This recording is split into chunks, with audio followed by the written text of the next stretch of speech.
Gen Sagopi seri 116 Kongso Dewa Dujago. Prabu Basudewa tidak bisa menerima usulan Kongso Dewa yang terakhir itu. Tidak, tidak akan pernah terjadi aduan dengan taruhan seperti itu, jawab Prabu Basudewa tegas. Kongso Dewa tersenyum, sedangkan Ditya Suratimantra justru tidak tahan menahan tawa. Bahkan terbahak seolah mengejek Prabu Basudewa. Diam Suratimantra, bentak Prabu Basudewa.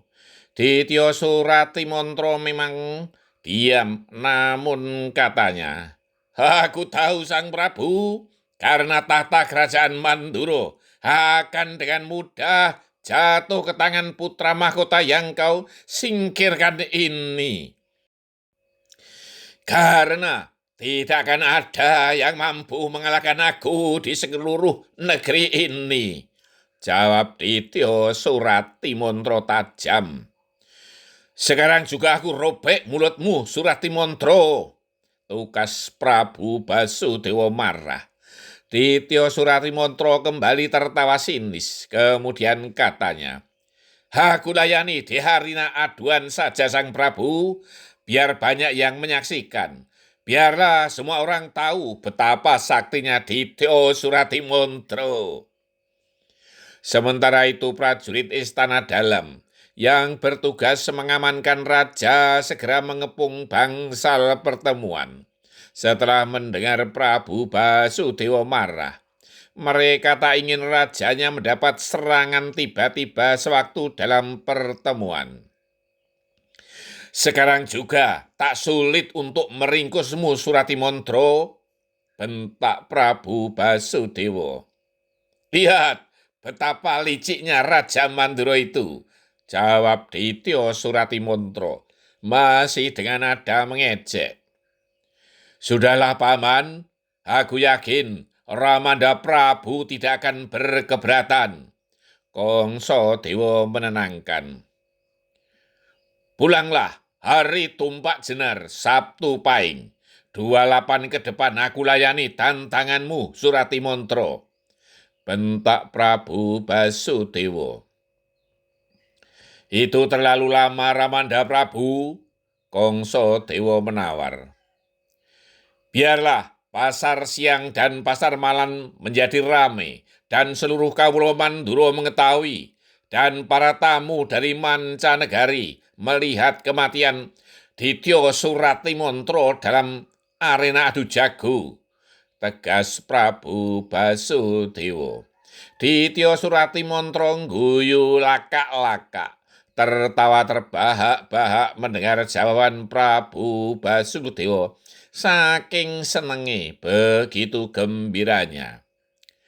Sudah jelas dan tegas perintah Prabu Basudewa.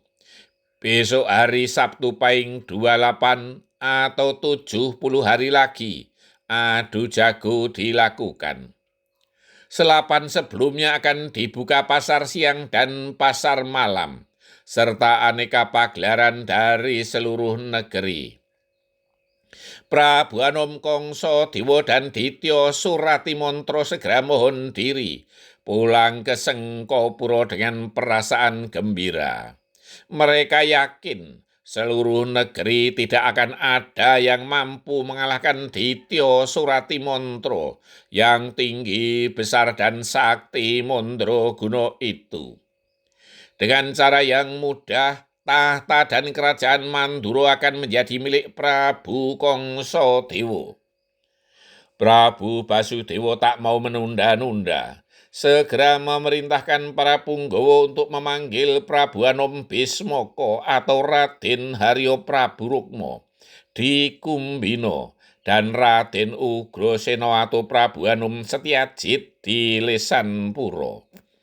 Prabu Basudewa harus menyiapkan segala sesuatunya dengan sungguh-sungguh, karena ini menyangkut wibawa negara. Salah seorang prajurit yang akan diutus ke Lesanpura supaya melewati Widoro Kandang agar bertanya kepada prajurit sandi di sana untuk menanyakan apakah Raden Ugrasena ada di sana, agar semuanya bisa berjalan cepat dan lancar.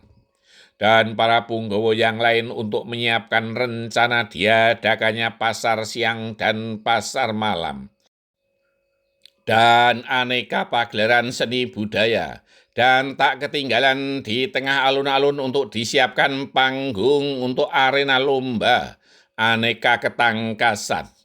8 lagi atau 35 hari lagi, sebagai hari dimulainya segala acara, bersambung. Sebagai seorang kesatria, wibawa negara harus ditegakkan.